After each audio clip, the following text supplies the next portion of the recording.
Una forma breve en dos conferencias, ¿qué es el Apocalipsis?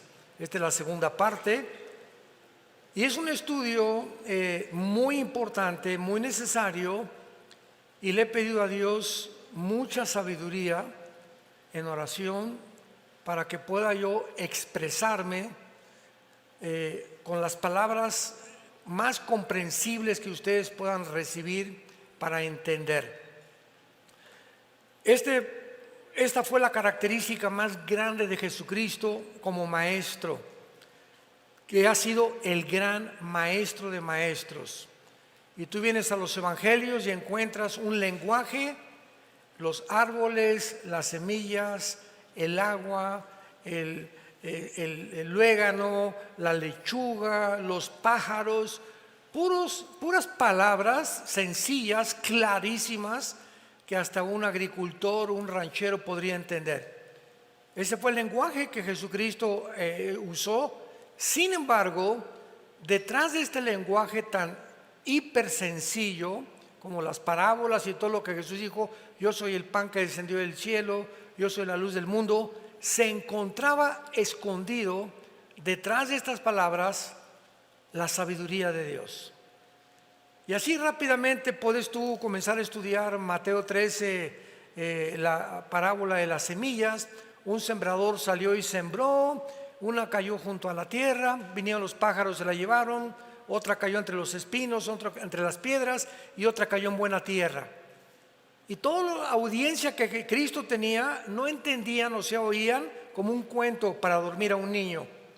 Pero detrás de las parábolas y de esas enseñanzas se encontraba la sabiduría de Dios. ¿Y qué hizo Jesucristo? Les dijo, cuando acababa de predicar las parábolas, agarró a sus discípulos, vengan para acá. A ustedes les he dado a conocer estos misterios, no a la gente común y corriente. Y les voy a explicar la parábola. El sembrador salió a sembrar, la semilla es la palabra de Dios. La tierra es el corazón humano. Y cuando alguien escucha la palabra de Dios, no entiende, y los pájaros son el diablo que viene y arrebata la semilla para que no dé fruto. La que cayó entre espinos es gente que no entiende la palabra y se retira antes de tiempo.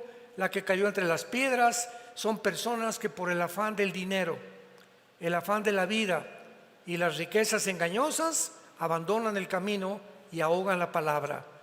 Y la que dio fruto son los que la reciben y mantienen regando la semilla, manteniéndose, leyendo la Biblia a diario, memorizando la Biblia, estudiando la Biblia, comparando la Biblia y trayendo la Biblia el domingo a la iglesia. Esos son los que van a dar fruto. Entonces, ¿cuántas enseñanzas tan profundas se encontraban en un lenguaje tan sencillo? Pero cuando llegamos al Apocalipsis, llegamos a un libro donde más de 250 citas provienen del Antiguo Testamento. Y encontramos candeleros, el altar de Dios, el tabernáculo, los 144,000 judíos, las estrellas, etcétera, etcétera. Lenguaje que provenía del Antiguo Testamento. Y una simbología impresionante. Y esto ha hecho que inclusive maestros de la Biblia se hayan rehusado a enseñar el libro del Apocalipsis. Porque dicen, pues es demasiadas interpretaciones, demasiados símbolos, etcétera, etcétera. Pero no. El versículo 3 dice, dichosos los que leen y los que oyen las palabras de esta profecía. Todas las cosas en el Antiguo Testamento quedaron selladas. Pero el libro del Apocalipsis es un libro que no está sellado y que va a ser revelado a los entendidos de la generación en la que tú y yo pertenecemos. Antes de abordar algunos temas aquí importantes, vayamos rápidamente al libro de Daniel, capítulo 12, porque el libro del Apocalipsis no puede ser comprendido sin antes estudiar Daniel, porque Daniel puso los cimientos y el apóstol Juan, que escribió Apocalipsis, construyó sobre lo que Daniel recibió en sus visiones. Y veamos esta revelación tan preciosa en el libro de Daniel, que escribió 600 años antes del apóstol Juan, o hace 2600 años. Dice el versículo 4, le dice un ángel a Daniel: pero tú, Daniel, cierra las palabras y sella el libro. O sea, prohibido leer lo que te voy a decir hasta los tiempos finales. Sella el libro hasta el tiempo del fin, que es el tiempo en que tú y yo estamos viviendo. Muchos correrán de aquí para allá y la ciencia aumentará. Versículo 9. Él respondió: anda, Daniel, estas palabras están selladas. ¿Hasta cuándo? Hasta el tiempo del fin. Muchos serán limpios, emblanquecidos, purificados. Los impíos irán de mal en peor, o sea, procederán impíamente, y ninguno de los impíos entenderá. Pero los entendidos comprenderán. Se necesita entendimiento para comprender las cosas espirituales. Entonces, el libro del Apocalipsis no es un libro para la gente del pueblo común y corriente. Tú puedes tener 5 premios Nobel y ser maestro en ciencias políticas, doctor en filosofía y letras y graduado en Oxford o en Harvard, y vienes a la Biblia y te estrellas contra la mente de Dios, porque la mente humana tiene un límite, y los que quieren atravesar ese límite y tratar de comprender más allá de ese límite se vuelven locos. Así tan sencillo. Y así tenemos Carlos Marx, tenemos a el padre de la psicología, ¿verdad?, a Freud, tenemos a Friedrich Nietzsche, el padre del ateísmo del siglo pasado. Nietzsche influyó en Hitler, en Lenin, en Mussolini, en Stalin y en todos los Mao, y todos los dictadores del siglo pasado fueron influenciados por Carlos Darwin y por Friedrich Nietzsche. ¿Cómo acabó el padre del ateísmo? Loco, en un manicomio, y se volvió homosexual antes de morir. Carlos Marx, pobrecito, ¿verdad?, murió en la pobreza, aunque era un hombre sincero, que postuló una doctrina hegeliana junto con Federico Engels. Vino Nicolás Lenin, él llevó a la práctica el capitalismo y el manifiesto comunista.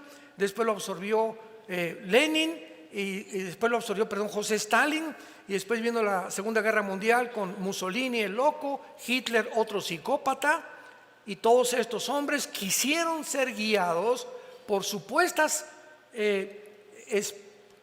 guías espirituales, como decía Hitler, que lo guiaba un espíritu, y murieron, ¿verdad?, del lado más desastroso y terrorífico que nos podamos nosotros imaginar. Y rápidamente, finalmente, veamos en 1 Corintios capítulo 2.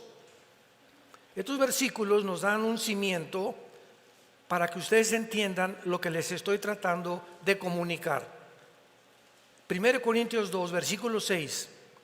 Dice Pablo: sin embargo, hablamos sabiduría entre los que han alcanzado, ¿qué cosa? Un cristiano no maduro es un cristiano que todavía no entiende Apocalipsis, ni Daniel, ni Ezequiel, ni Zacarías, ni Malaquías, y tiene 5 o 10 años el cristiano y no sale de Juan 3:16. Se llama la leche. Ahora, ¿por qué una persona cristiana que tiene 5, 8, 10 años en Cristo no entiende las cosas profundas de la mente de Dios? Por la falta del estudio diligente y su falta de relación diaria en comunión con la Biblia y con el Señor Jesucristo. La vida cristiana no puedes leer la Biblia hoy y pasa miércoles, jueves, viernes, sábado y la Biblia ni la tocas. Y ya tomaste decisiones el miércoles y el jueves con tus hijos, en tu casa, en tu escuela, en tu bufete de abogados, en tu consultorio médico, sin tener en cuenta la Biblia. ¿Qué significa esto? Que en esos 3 días le dijiste a Dios: no te necesito en estos 3 días, yo tengo la sabiduría para saber qué aconsejarle a mi hijo, qué decisiones tomar. Y es lo que se llama la soberbia espiritual. Perdemos nuestra dependencia de Dios, alejándonos de la Biblia, creyendo que somos autosuficientes y capaces de resolver problemas que van más allá de nuestra capacidad para poder resolverlos. Soberbia intelectual. Hablamos sabiduría entre los que han alcanzado la madurez. Versículo 10: pero Dios nos las reveló a nosotros por el Espíritu, porque el Espíritu todo lo escudriña o todo lo investiga, aún lo profundo de Dios. A ver, hay un solo Espíritu en el universo, un solo Espíritu de los billones. Los ángeles son espíritus, los serafines, los querubines, los seres humanos. Hay billones de espíritus en el universo, pero hay uno solo que posee toda la verdad. Se llama el Espíritu Santo, y es el único espíritu que nos puede guiar a la verdad. Y el Espíritu Santo siempre va a usar las Sagradas Escrituras. ¿Ves la importancia de tener contacto con la Biblia? Porque te desligas de la Biblia, la dejas de leer, la dejas de estudiar, no te disipulas, pierdes el camino así. Somos como ovejas que necesitamos un pastor. No hay un solo animal en el mundo que necesite un pastor y que nunca verá sin un pastor más que las ovejas. Escúchame, ¿sabes por qué? Porque escogió Dios a las ovejas como el animal para compararnos con nosotros. No escogió al perro, ni al rinoceronte, ni al caballo, ni a ningún animal. Dios escogió a las ovejas porque son los animales más brutos. Ya te sentiste ofendido, ¿verdad? Son los animales más ciegos, son los animales más torpes, son los animales más indefensos de todos los animales que Dios creó. Una oveja no tiene la capacidad de defenderse. Los conejos corren, todos tienen de alguna manera de huir del peligro, pero las ovejas son indefensas. Deliberadamente la Dios creó para que necesitaran un pastor. Así que nosotros somos igual de semiciegos. Las ovejas no ven de aquí a 5 o 6 metros, pero cuando oyen el cayado del pastor que golpea, sí oyen. No ven, pero oyen. Nosotros no vemos a Jesús, pero lo oímos a través de su palabra. No necesitamos ver a Jesús. Cuando prestas oído a su palabra, como las ovejas oyen el ruido, las ovejas siguen el golpeteo del bastón del pastor con las piedras. A una oveja la metes a un barril en reversa y ahí está. Y en lugar de que se eche en reversa o que salga, ahí se queda la bruta. Son tan indefensas que ni siquiera pueden recurrir a salir o meterse, igual que los seres humanos.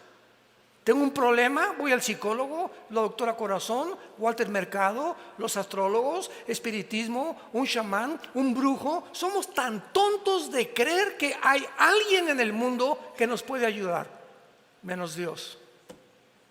Así de tercos somos los seres humanos.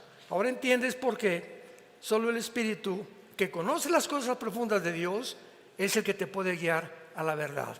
Y finalmente dice el versículo 14, 1 Corintios 2, el hombre natural, o sea, el que no tiene al Espíritu Santo, no percibe las cosas que son del Espíritu de Dios, porque para él son locura. ¿Porque qué? Porque no las puede entender, porque se han de discernir espiritualmente. Viene un niño, Alberto Einstein, en este caso soy yo. Mr. Einstein, ¿qué significa la fórmula E igual a mc al cuadrado? Chamaco menso, 6 años de edad. ¿tú quieres, Pepito, que yo te explique que la energía es igual a la masa por la velocidad de la luz al cuadrado? ¿Qué dijo? Eso es lo que es la fórmula de la relatividad, la que completamente transformó en 1943 la física y se incluyó la ley de la relatividad como la cuarta dimensión. Pero Pepito, mira, por más que te explique lo de la velocidad o la energía sobre la masa por la velocidad de la luz al cuadrado, etcétera, etcétera, no lo vas a entender. ¿Por qué? Porque tu cerebrito no está desarrollado. Entonces tienes que aprender la A, la B, la C, la D, y conforme vayas creciendo, aritmética, matemáticas, raíz cuadrada, cálculo diferencial, cálculo cuántico, etcétera, etcétera. Cuando crezcas entenderás las cosas que no entendías cuando eras niño. Así es la vida espiritual. Hay muchos en la iglesia que son niños. Y vienen a la Biblia y por más que la leen, no entienden muchas cosas que ya deberías entender. Porque no las entiendes, porque no te gusta estudiar la Biblia diligentemente. Bueno, pues vamos al Apocalipsis y veamos claramente, después de haber examinado la clave, que el Apocalipsis es un libro de las cosas que sucedieron en el tiempo de Juan, en el tiempo de la iglesia que es la que vivimos, y todas las cosas futuras que van a suceder en el tiempo en que tú y yo estamos viviendo.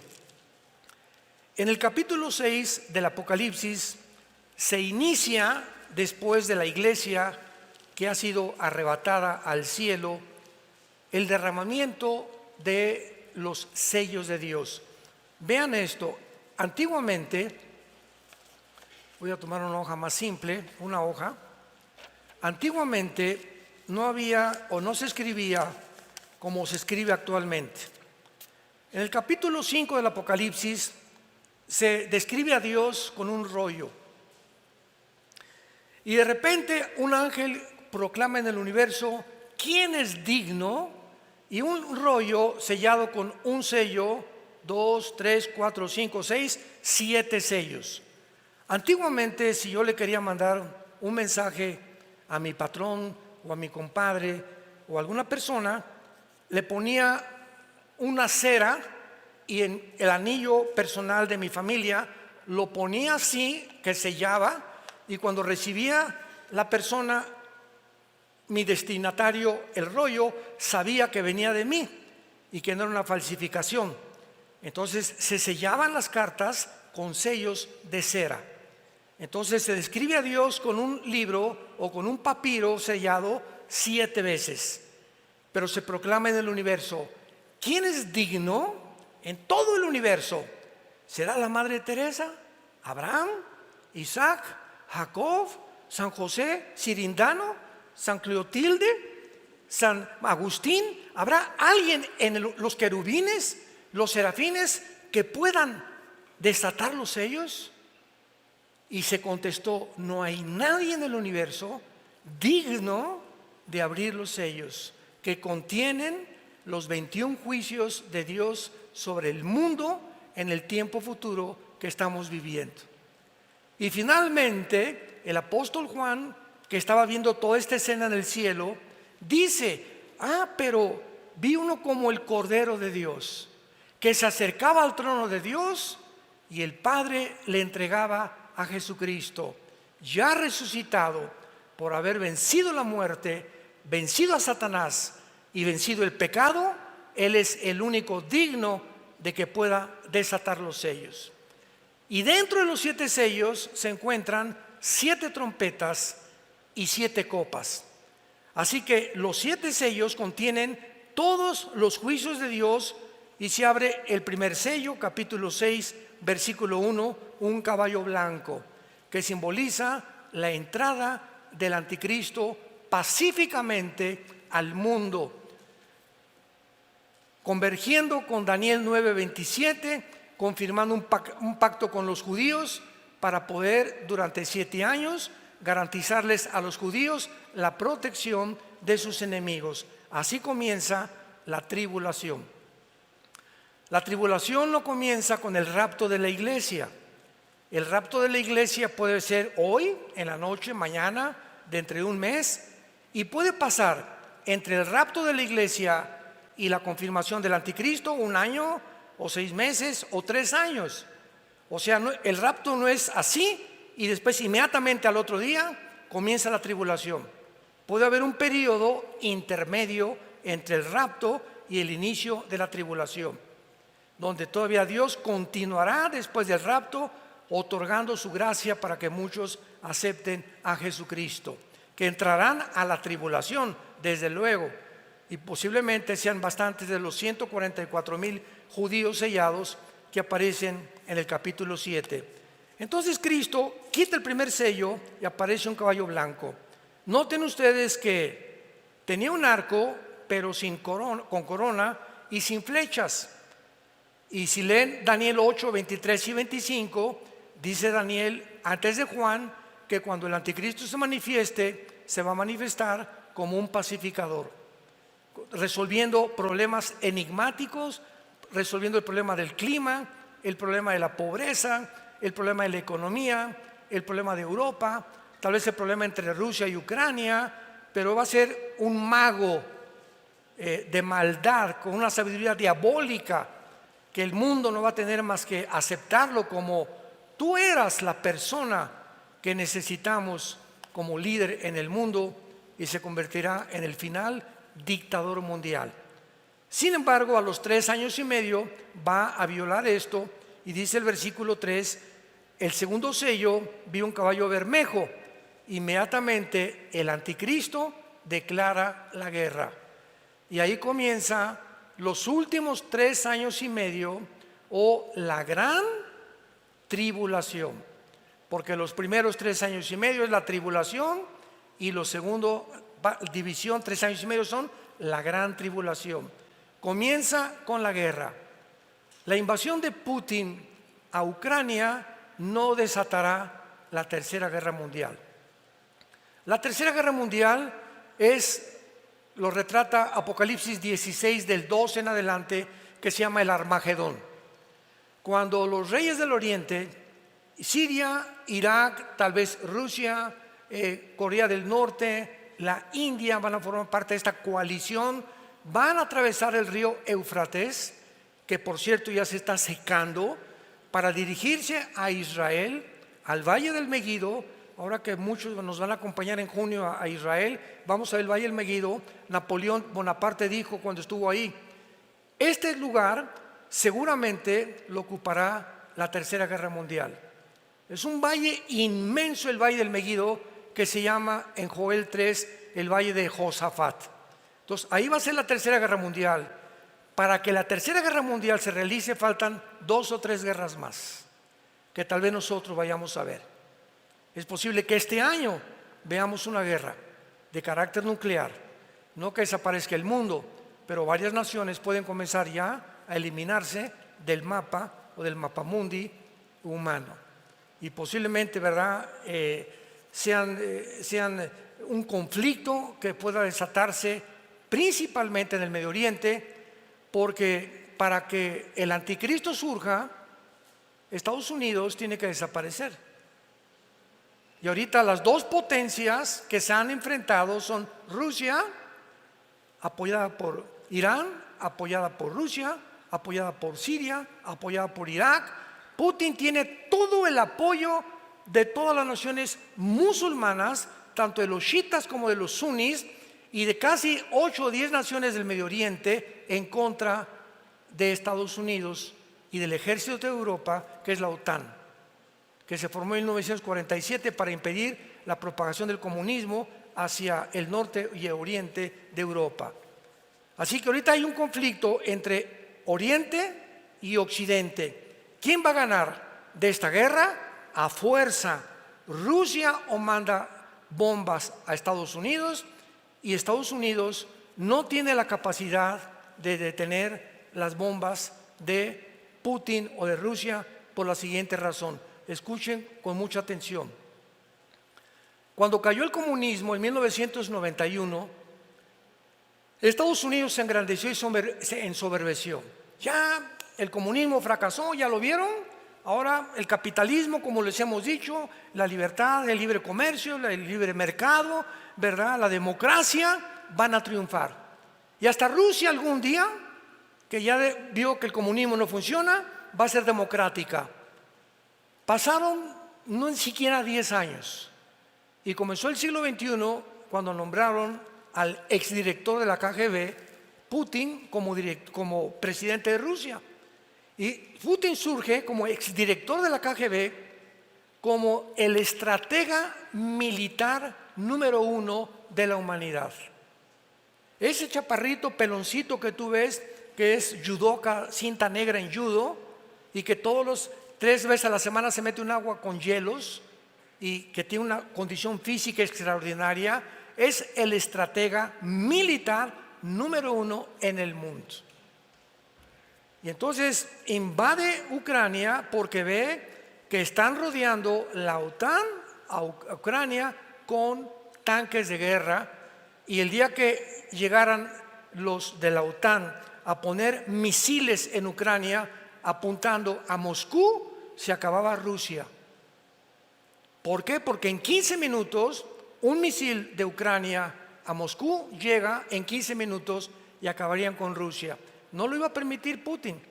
Bueno, ustedes ya saben todo este relajo que hubo, ¿verdad? Los Estados Unidos, no podemos permitir esto, sanciones económicas que fracasaron. Europa se hundió más, el dólar se hundió más todavía, porque el rublo y el yuan de China se fortalecieron al rublo ruso, Irán fortaleció con el petróleo a Rusia, y Rusia no le han hecho absolutamente nada las sanciones económicas. Además, Rusia actualmente es la potencia mundial con el mayor armamento nuclear, que no tiene ni Estados Unidos, ni China, ni Corea del Norte, ni ninguna nación del mundo. El armamento nuclear que tienen los rusos supera. Estados Unidos tiene navíos, portaaviones, aviones F-35 de combate, lo que tú me quieras mencionar, pero la capacidad nuclear de Rusia nadie la supera. ¿Por qué? El presidente Biden tiene un portafolio que contiene los códigos para poder desatar una guerra mundial. Y vamos a suponer que le hablan al presidente Biden. Vemos en los satélites que hay una bomba que salió, parece que o de Corea del Norte o de Rusia, no estamos muy seguros, pero ella va volando a una velocidad supersónica, como el Poseidón, que es la nueva arma de Rusia. Esta arma, este misil que Rusia enviará a Estados Unidos, tardaría 23 o 24 minutos en llegar a Washington o a Nueva York. 23 o 24 minutos. En el portafolio que tiene el presidente de Estados Unidos, tiene que abrirlo y tiene que apretar un botón dando la orden al ejército, a la fuerza aérea y a la marina de que abran las compuertas para las armas nucleares y contesten el fuego nuclear contra Rusia. Sin embargo, al presidente Biden le tardaría 5 minutos en dar esa orden.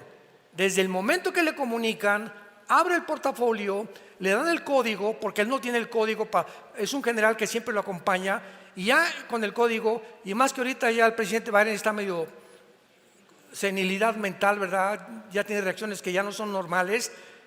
¿Cuánto tardaría? Esos 5 minutos no le bastarían a Estados Unidos para impedir que Rusia explotara su primer misil en Washington o en Nueva York. Además de esto,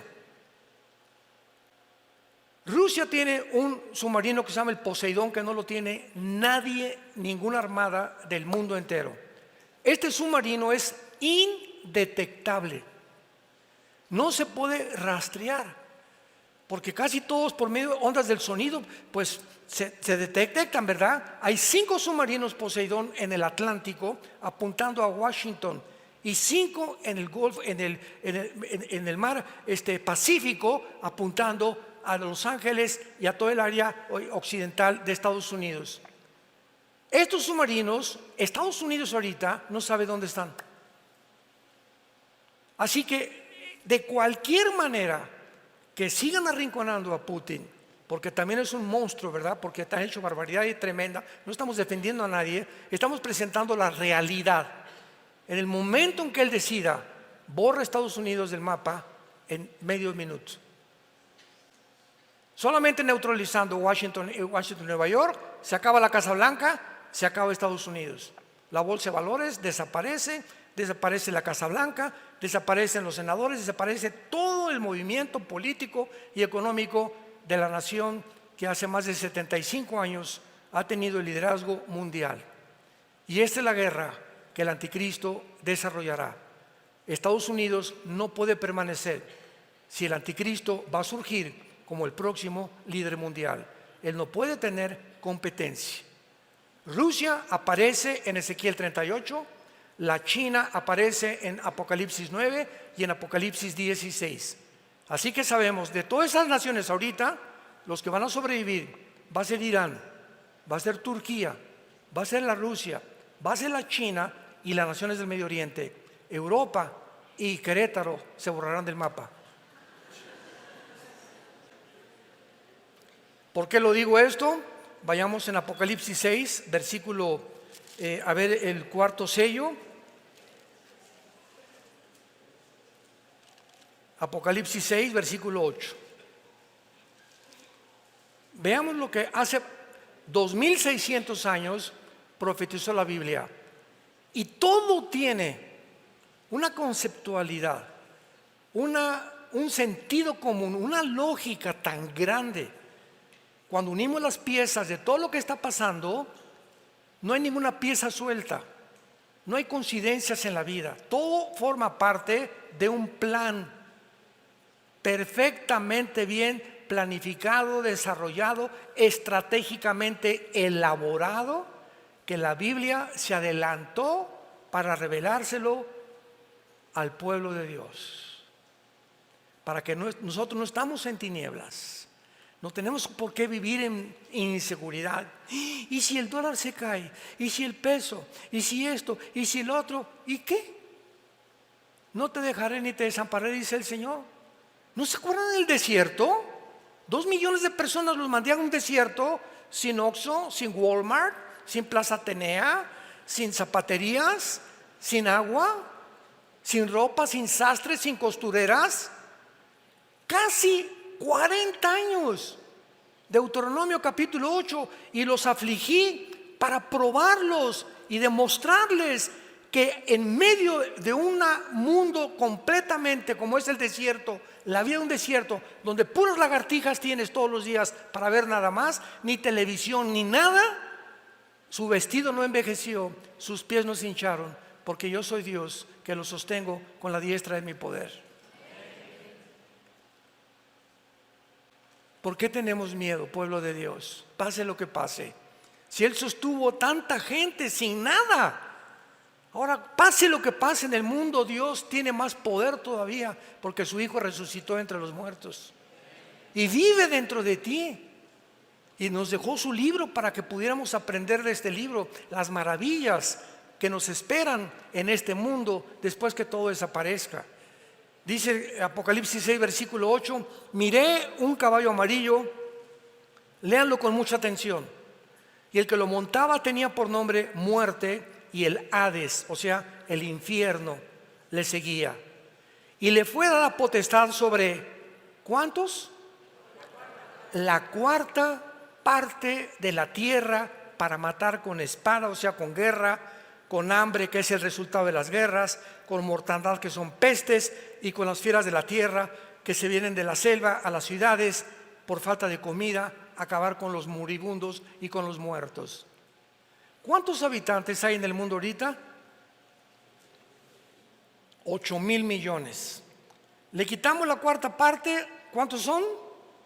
2,000 millones. Estamos comenzando apenas. Las primeras guerras morirán 2,000 millones de personas. ¿Tienes idea de cuál es esto? Para que tengas una ligera idea, desde Alaska hasta la Patagonia en Argentina, todo el continente americano, Canadá, Estados Unidos, México, Panamá, Guatemala, hasta la Patagonia, habemos 1.100 millones de seres humanos. Aquí está diciendo que al principio morirán 2 continentes enteros, iguales al continente americano de personas. Y como en la Biblia no aparece Estados Unidos, ni Querétaro, ni México, ni ninguna nación, solamente encuentras en la Biblia, al final de los tiempos, naciones del norte de África y del Medio Oriente, y algunas de Asia Central, nada más. Lo que nos da a entender que después de que caiga Estados Unidos, desaparecerá todo el continente americano, tú y yo. Pero ya no vamos a estar aquí nosotros. Así que adiós, ya nos vemos al ratito, Adiós mundo cruel, ya nunca te veré, como dice la canción. Ahora, esto es muy importante porque dice el versículo que en el 5º sello, versículo 9, Juan vio con sus ojos, él estaba en el cielo. ¿Con qué ojos vio? Cuando Juan fue llevado al cielo para escribir el Apocalipsis y ver lo que pasaba en el mundo, la carne y la sangre, dice la Biblia, no pueden heredar el reino de Dios, porque con nuestro cuerpo la dimensión del cielo es otra dimensión que no está diseñada para que respiremos, ni vivamos, ni comamos allá como aquí en la tierra. Aquí de la atmósfera para abajo hay una capa de ozono y de aire compuesta por 93% de nitrógeno, oxígeno y algunos gases. Ahorita respiro y gracias a este aire, y qué bueno que no traigo pañal ni bozal en la boca, este aire que respiro es el que le da vida a mis neuronas del cerebro. Y el momento que dejo de respirar, se me baja mi sistema inmune, afecto mis neuronas, que son irreversibles, el daño para siempre. Yo no me quiero meter en eso. El que tenga entendimiento, que entienda lo que les quiero decir. Pero es increíble que podamos nosotros ver que allá Juan en el cielo ve con otros ojos, que son los ojos espirituales. Los oídos de Juan no eran físicos, eran espirituales. ¿Qué les quiero decir? Que cuando Juan estuvo en el cielo, vio a los muertos. Versículo 9.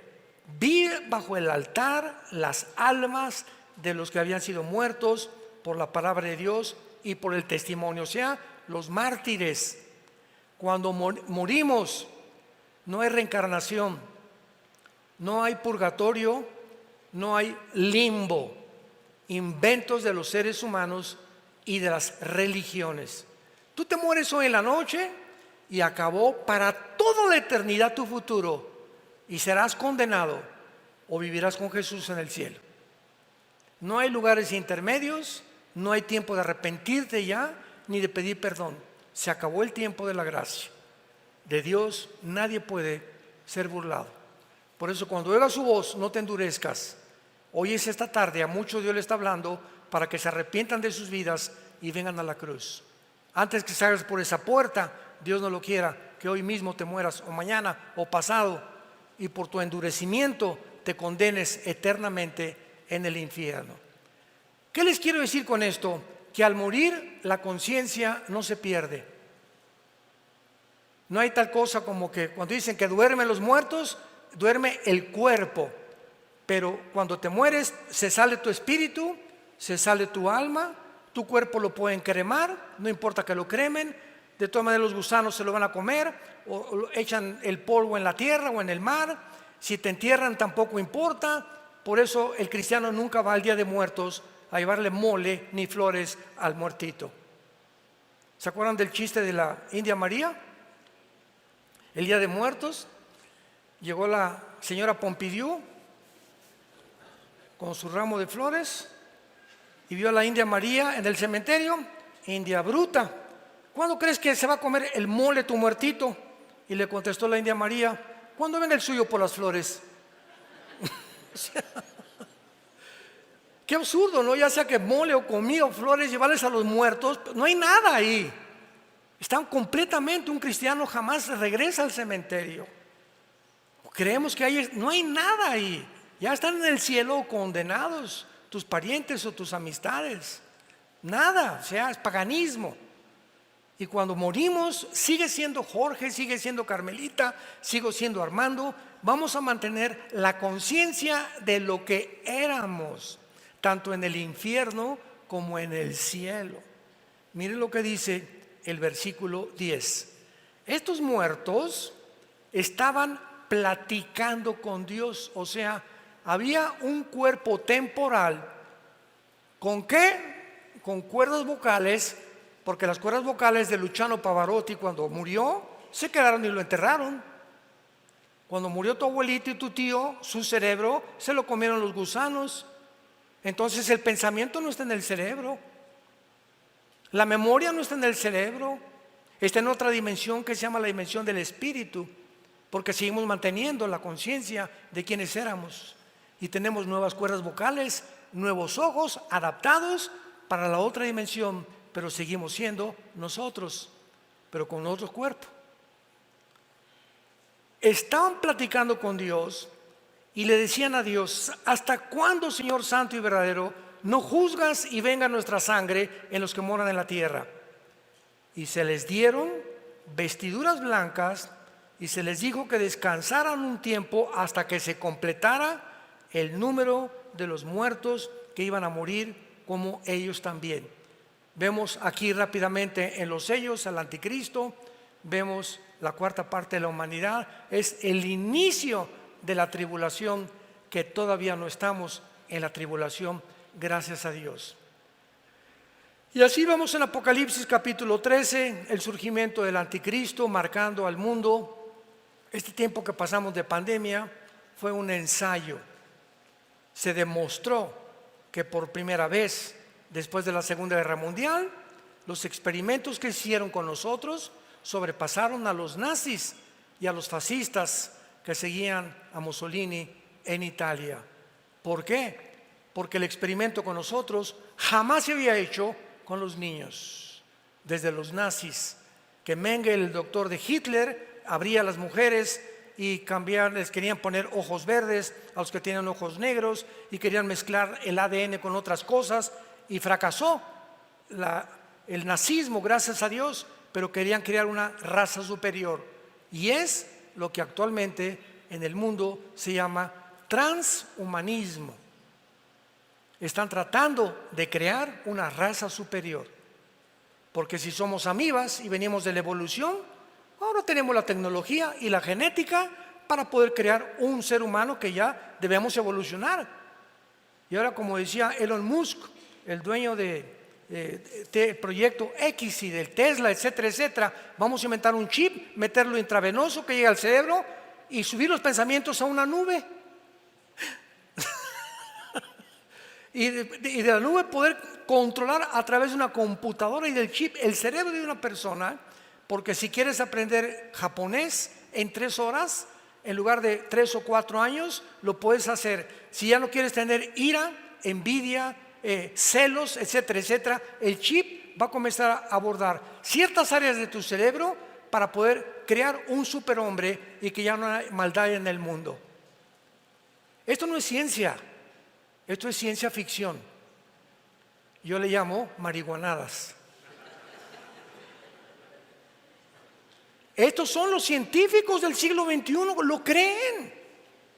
lo creen y lo están haciendo. Googléalo. Foro Económico Mundial, Klaus Schwab, el presidente, ve lo que dicen, y son los que están manejando el protocolo del mundo actualmente. Ya llegaron a ensoberbecerse a tal grado que creer que somos dioses y que ¿quién puede competir con Dios? Crear un ser humano superior al que Dios creó por medio de la tecnología y la genética. Y así el anticristo va a marcar a millones de personas con el 666. Vendrá, ¿verdad?, en la segunda venida después de la tribulación Jesucristo con nosotros. En el rapto nos vamos.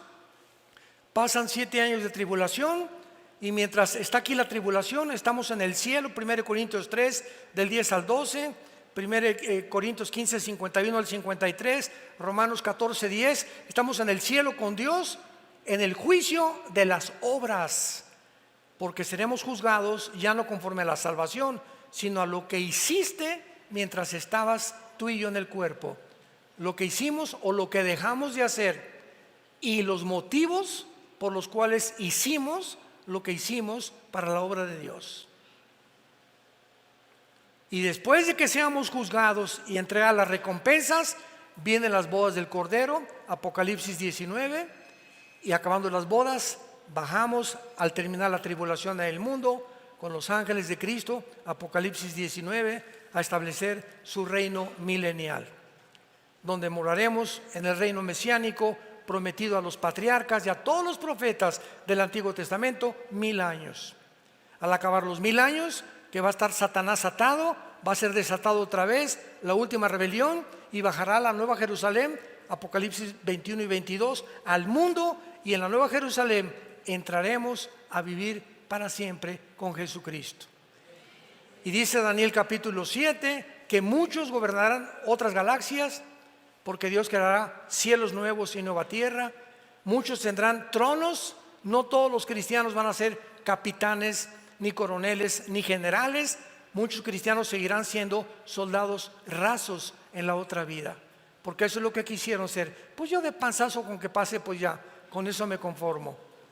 Por eso dice la Biblia: no os canséis, y mostrar la misma solicitud de al principio, para que seamos imitadores de los que por la fe y la paciencia heredamos las promesas.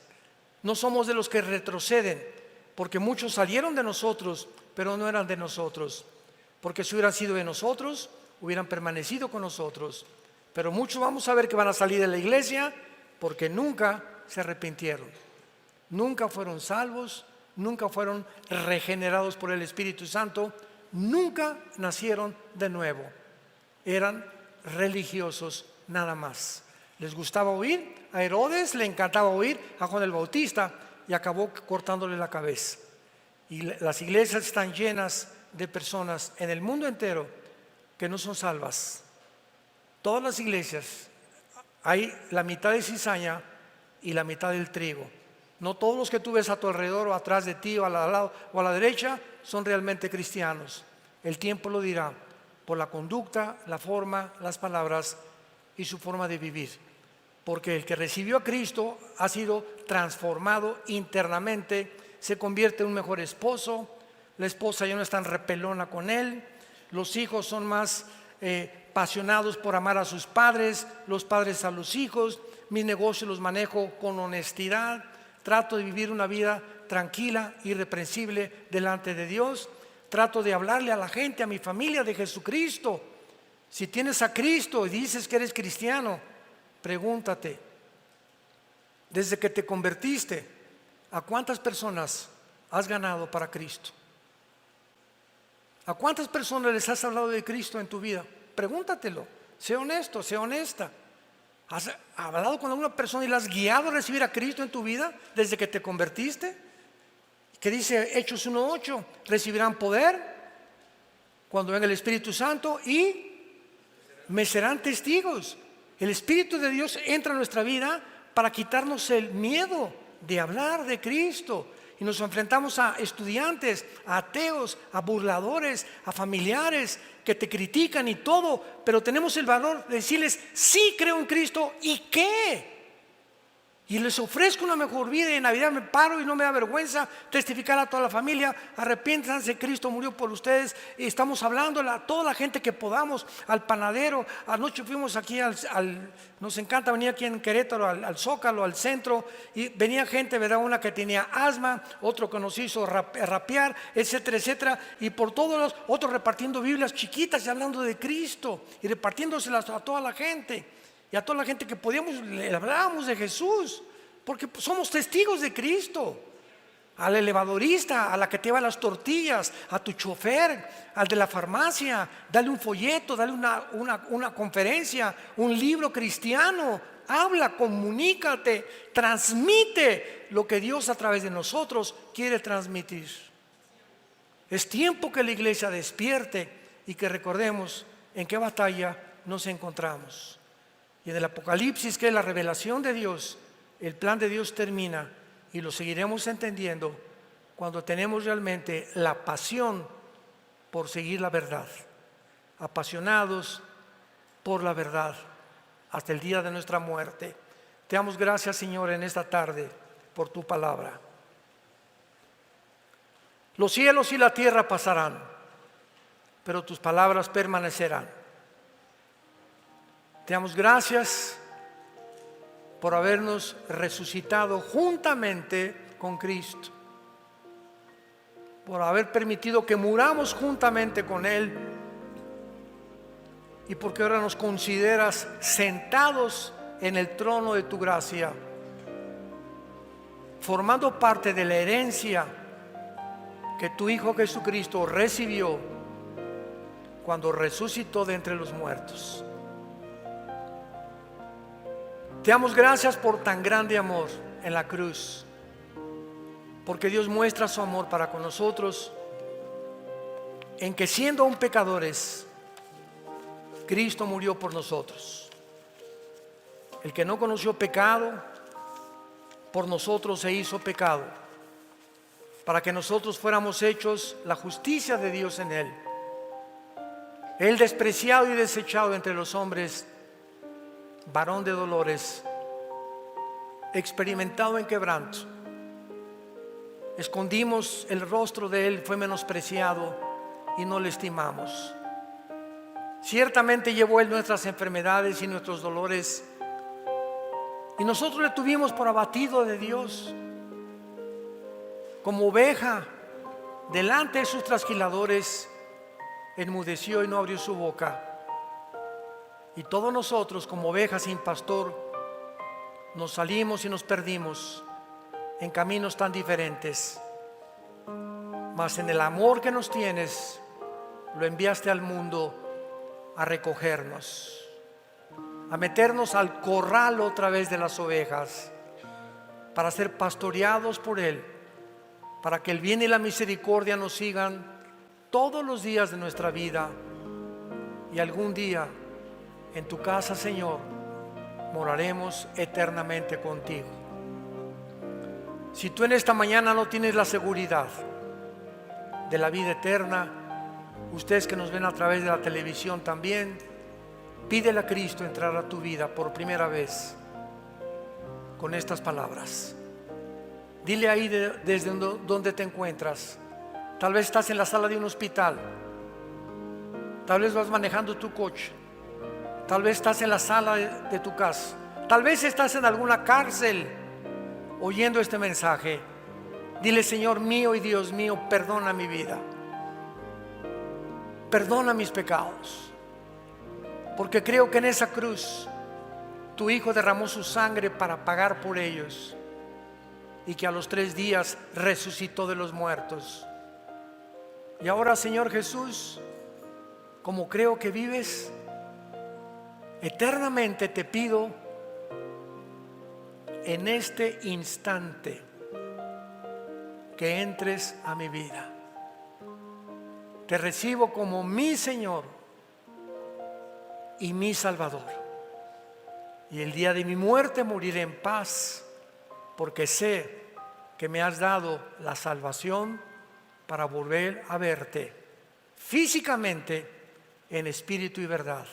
En el nombre de Jesús, amén. Gracias a Dios por este maravilloso libro, ¿verdad? Gracias por este maravilloso